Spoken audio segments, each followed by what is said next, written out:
অ' হো, বৰ ভাগৰ লাগিছে অ', ভোকো লাগিছে, কিন্তু হাতততো ফুটাকৰি এটাও নাই। কি কৰা যায়? ইমান ডাঙৰ চহৰখনত ক'তো কাম এটাও পাবলৈ নাই হেৰৌ। এখন নগৰৰ কথা। সেই নগৰখনতে কেউপিচি নথকা ৰমেন নামৰ এজন ল'ৰাই অ'ত ত'ত কাম কৰি দিন পাৰ কৰিছিল।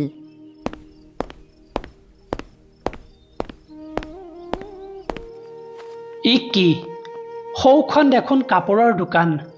যাওঁ, তাতে সুধি চাওঁ, কিজানি কাম এটা পাওঁৱেই বা।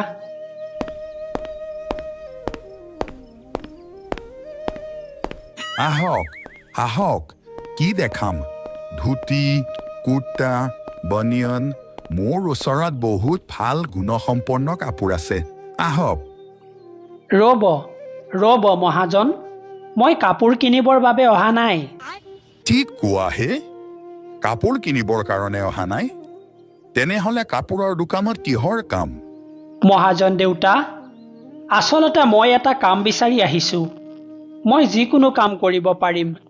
অনুগ্ৰহ কৰি মোক সহায় কৰক মহাজন দেউতা। অ' ভাই, বজাৰ একেবাৰে বেয়া। ইয়াত কোনো কাম চাম নাই। এনেই বজাৰ বেয়া, তাতে তোক কামত ৰাখি মই পইচা ক'ৰ পৰা দিম? মহাজন দেউতা, মোক দয়া কৰক। দুদিন ধৰি একো খোৱা নাই দেউতা। ক'ৰ পৰা দয়া কৰিম বোপাই? মোকে দয়া কৰোতা কোনো নাই। হ'লেও টকা এটা লৈ যা, কিবা খাই ল'বি। আপোনাক বহুত বহুত ধন্যবাদ মহাজন দেউতা, কিন্তু মই ভিক্ষা ল'ব নোৱাৰিম। মই পৰিশ্ৰম কৰিহে খাব বিচাৰোঁ। কি অজীৱ মানুহ এইটো? হাতত টকা নাই, খাবলৈ ভাত নাই, কোনো কাম নাই, তথাপিতো ভিক্ষা নালাগে বোলে। হেৰি যা, মোৰ কি আহে যায়? এটা কথা কওকচোন ৰাজগুৰু ডাঙৰীয়া, ইমান দূৰ ঘূৰিলোঁ, কিন্তু নগৰৰ প্ৰজাই অকল আপোনাৰ প্ৰশংসাকে গাই ফুৰিছে। পিছে এই সফলতাৰ মূল মন্ত্ৰ বা কি? বহুত সহজ মন্ত্ৰীবৰ। পৰিশ্ৰম, সত্যবাদিতা, নিস্বাৰ্থতা আৰু দূৰদৰ্শিতা। যি মানুহে সকলো পৰিস্থিতিতে নিজকে চম্ভালি ল'ব পাৰে, সেইজনৰ বিজয় নিশ্চিত। আৰু তেওঁ সমাজত সহজে জনপ্ৰিয়তা লাভ কৰে। ৰাজগুৰু ডাঙৰীয়া, অলপ সহজ ভাষা বুজাই কওকচোন, আমি একো বুজেই নাপালো। সহজ ভাষাত বুজাব লাগে। সৌ মৰা নিগনিটো দেখিছা? পৰিশ্ৰমী ব্যক্তিয়ে সেই মৰা নিগনিটোৰ পৰা বহুত ধন উপাৰ্জন কৰিব পাৰিব, কিন্তু সাধাৰণ ব্যক্তিৰ চকুত সি মাত্ৰ এটা মৰা নিগনিহে। কি কথা কৈছে ৰাজগুৰু? ই কেনেকৈ সম্ভৱ? মৰা নিগনি বেছি 1000 টকা ঘটিব পাৰি?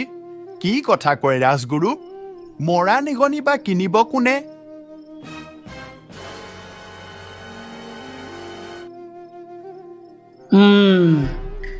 কোনো ৰাজ্যৰ ৰাজগুৰুৰ কথা কেতিয়াও ভুল প্ৰমাণিত হোৱা নাই। যি হয় দেখা যাব। ভাগ্যকে ধিয়াই ময়ে এই কাম কৰোঁ।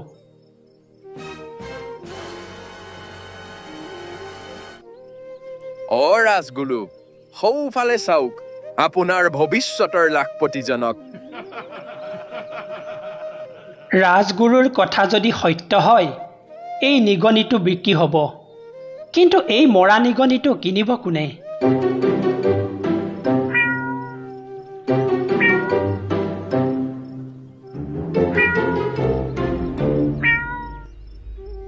ভাই, এই নিগনিটো বিকিবা নেকি? হয়, বিকিম। আপুনি কিনিব নেকি? কিনিম। নিগনি দেখাৰ লগে লগে মোৰ মেকুৰীটোৱে চিঞৰিছে দেখিছা? পিছে এই নিগনিটোৰ কাৰণে মই 1 টকাহে দিব পাৰিম। তাৰ মানে ৰাজগুৰুৱে কোনো মিছা কথা কোৱা নাই। হ'ব মহাশয়, লওক, 1 টকাতে লওক।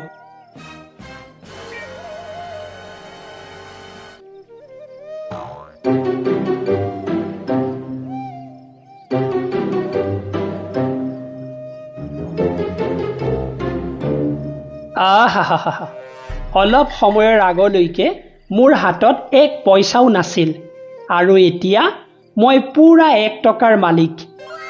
এইটো মই আজি খৰচ নকৰোঁ। যেনে তেনে ৰাতিটো কটাই কালিলৈ ফুল কিনি মন্দিৰত বিক্ৰী কৰিম।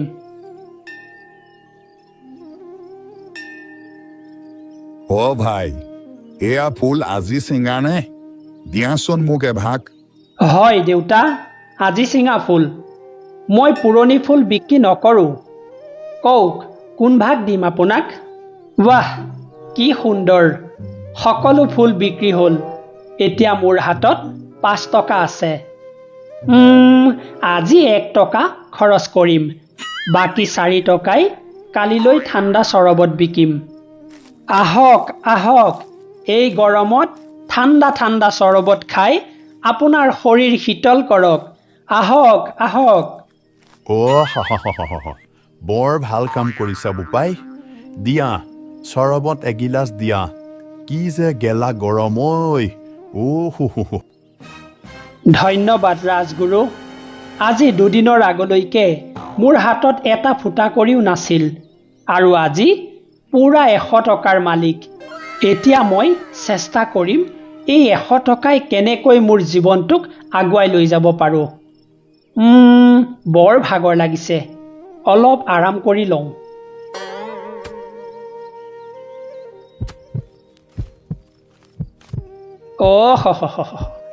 এই খেতিয়কসকলৰ কিমান যে কষ্ট।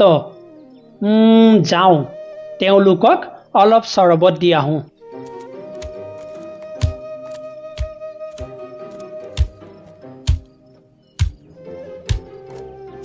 দদাইদেউ, ইমান গৰমত কিমান আৰু কষ্ট কৰিব। লওক, অলপ চৰবত খাই লওক। পিছে বোপা, তাৰ বিনিময়ত তোমাক দিবলৈ মোৰ হাতত একো নাই কিন্তু। দদাইদেউ, কি কথা কয় হে? মোক একো নালাগে। ইমান ৰ'দত কষ্ট কৰি আছে, সেইবাবেহে আহিলোঁ। তাতে আপোনালোকৰ দৰে খেতিয়কৰ বাবেইতো আমি দুবেলা দুসাঁজ ধুনীয়াকৈ খাবলৈ পাইছোঁ। লওক, ঠাণ্ডা ঠাণ্ডা চৰবত খাই শৰীৰটো অলপ শীতল কৰি লওক। তুমি বহুত দয়ালু মনৰ ল'ৰা বোপা। ভগৱানে তোমাক আৰু উন্নতি কৰক। হ'ব দদাইদেউ, এতিয়া চৰবত খাওক। আপোনাৰ এই আশীৰ্বাদেই মোৰ বাবে যথেষ্ট। বোপা, এইখনে মোৰ খেতি পথাৰ। তোমাক যদি কিবা সহায় লাগে তেনেহ'লে তুমি ইয়ালৈ আহি মোক ক'বা। হ'ব, যদি মোক প্ৰয়োজন হয় মই নিশ্চয় আপোনাৰ সহায় ল'ম।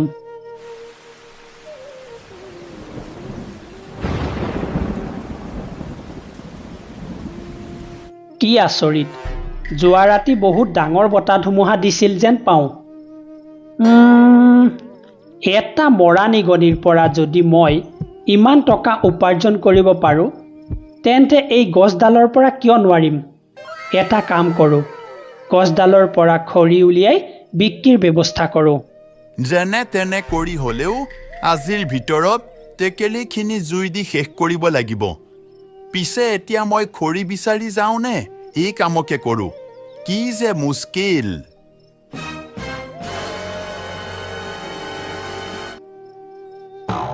কুমাৰ দেউতা, আপোনাক খৰিৰ প্ৰয়োজন হৈছে নেকি? মই মানে খৰি বিক্ৰী কৰোঁ। সেইটো সুধিবলগীয়া কথা নে? তুমি যিমান দিয়া মই সিমান ল'ম। যিমান খৰি আছে মোক আনি দিয়া, মই তোমাক উচিত মূল্য দিম। এটা কাম কৰোঁ, কালিলৈ পুৱাই চহৰৰ ফালে গৈ এই পইচাখিনিয়ে এটা ব্যৱসায় আৰম্ভ কৰিম। কিমান আৰু ঘূৰি ফুৰি পইচা ঘটিম? কিবা এটা ভাল বুদ্ধি লগাব লাগিব। এইকেইটা লৰচৰে নকৰা হ'লচোন। ইফালে সন্ধ্যা হৈ আহিছে, বৰ সমস্যাত পৰিম এতিয়াহে। বল বল বল, চহৰত গৈ পালে তহঁতক ভালদৰে খাব দিম, বল। এই মানুহজন চাগে সৌ পাহাৰটোৰ পৰা আহিছে। পিছে ইমানবোৰ গাধলৈ অকলে কিয়? মই জনাত সেই পাহাৰত সোণৰ খনি আছে। ই নিশ্চয় সোণ লৈ আহিছে। ওচৰত গৈ সোধা যাওক। বোলো মহাশয়, আপুনি বিপদত পৰা যেন লাগিছে। কি হৈছে ক'ব নেকি? কি ক'বা ভাই, মোৰ এই গাধকেইটা আজি দিনটো একো খাব পোৱা নাই।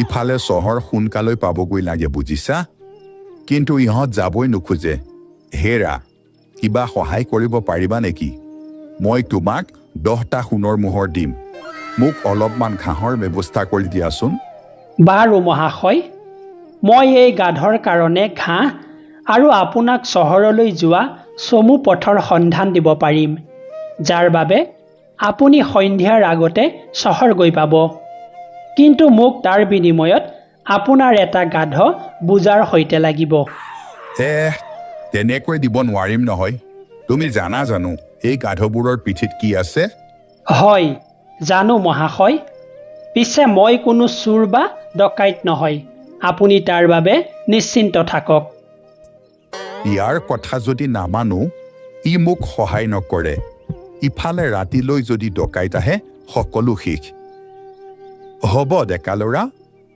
তুমি খালি মোক সোনকালে ঘাঁহৰ ব্যৱস্থা কৰি দিয়া মই তুমি বিচৰাৰ দৰেই দিম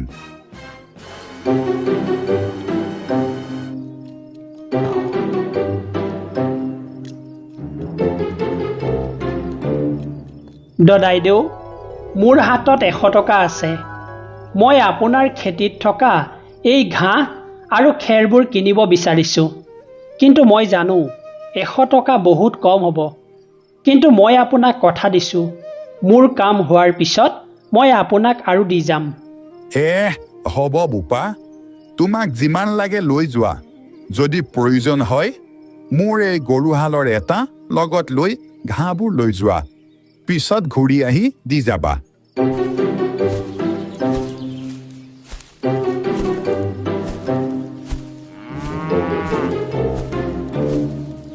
ধন্যবাদ ভাই তুমি মোক আৰু মোৰ গাধবোৰক ৰক্ষা কৰিলা সেইবাবে বহুত বহুত ধন্যবাদ এতিয়া মই তোমাক কথা দিয়া অনুসৰি এটা গাধ আৰু 1 বস্তা সোণ তোমাক অৰ্পণ কৰিলোঁ আপোনাকো বহুত বহুত ধন্যবাদ বলক এতিয়া আপোনাক সোনকালে চহৰ পোৱা ৰাস্তাটো দেখুৱাই দিওঁ